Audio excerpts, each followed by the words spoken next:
আপনার কি বিকাশ অ্যাকাউন্ট কারো অভিযোগে বন্ধ হয়ে গেছে? তাহলে আজকের ভিডিও শুধুমাত্র আপনার জন্য। তো চলুন শুরু করা যাক। সেই জন্য আমরা সর্বপ্রথমে কি করব? আমরা ক্রোম ব্রাউজারটা ইউজ করব।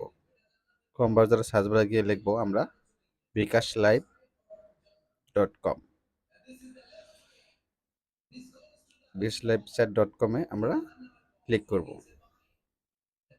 ক্লিক করলাম, দুটো অপশন আসছে, একটা বাংলা একটা ইংরেজি। আমি বাংলা সিলেক্ট করব।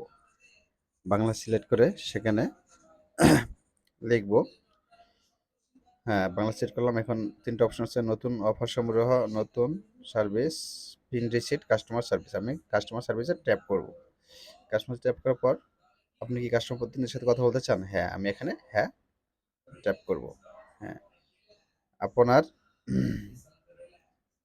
সেবা সম্পর্কে এখন কাস্টমার কাছে প্রতিনিধি